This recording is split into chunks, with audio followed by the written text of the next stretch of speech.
អូនខេត្តសៀមរាបគឺខែនេះមានព្រឹត្តិការណ៍ច្រើនមែនទែនហើយបងប្អូនគាត់ឆ្ងល់គាត់សួរគឺចុះឈ្មោះតាមណានេះចុះឈ្មោះមិនតាន់នេះឡើង1860ចាអង្គអ្នកនេះចាសំបីតានេះខ្ញុំនរ៉ាក៏ចាចុះឈ្មោះមិនតាន់ដែរប៉ុន្តែគឺយើងរងចាំឆ្នាំក្រោយទៀតលើកទី4គឺក្នុងខែ11 12អីយើងចាប់ស្រុះដាក់2បងប្អូនព្រោះនាងខ្ញុំជឿជាក់ថាឆ្នាំក្រោយប្រកាសជាចំនួនរបស់អ្នកប្រកួតសរសេរតាមអាននេះប្រកាសជាកាន់តែច្រើនជាងមុនហើយអញ្ចឹងយើងរួចរះហើយវីដេអូនេះនាងខ្ញុំតារាចង់ជំរាបជូនថានៅក្នុងខែមករានេះគឺជាខែមួយដែលមានព្រឹត្តិការណ៍ក៏ច្រើនគួរសមដែរគឺតាក់ទាញភ្ញៀវទេសចរជាតិអន្តរជាតិនៅក្នុងការមានវត្តមានមកទស្សនាចាតំបន់ប្រាសាទអង្គរវត្តរបស់យើងក៏ដូចជាប្រាង្គប្រាសាទផ្សេង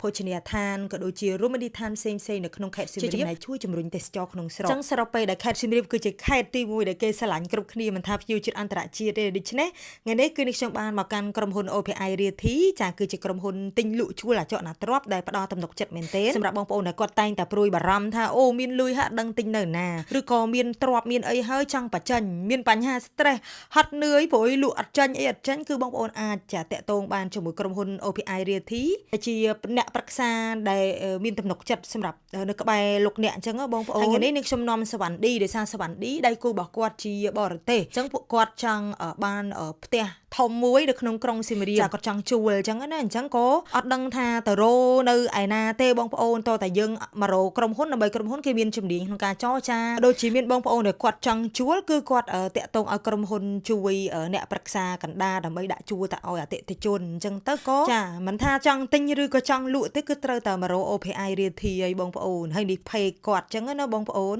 check មើល page ទៅដើម្បីបងប្អូនកាន់តែស្គាល់អត្តសញ្ញាណ OPI Realty Co Ltd កាន់តែច្បាស់ព្រោះនេះខ្ញុំធ្លាប់សម្ភាសស្ថាបនិកហើយគឺបានយល់អំពីបេះដូងរបស់គាត់អញ្ចឹងណាហើយនេះសវណ្ឌីក៏បានពិភាក្សាក៏ដូចជានឹងមានជំរើសច្រើនមែនទែនព្រោះក្រុមការងារខាងភ្នាក់ងារ OPI Realty គាត់នឹងរក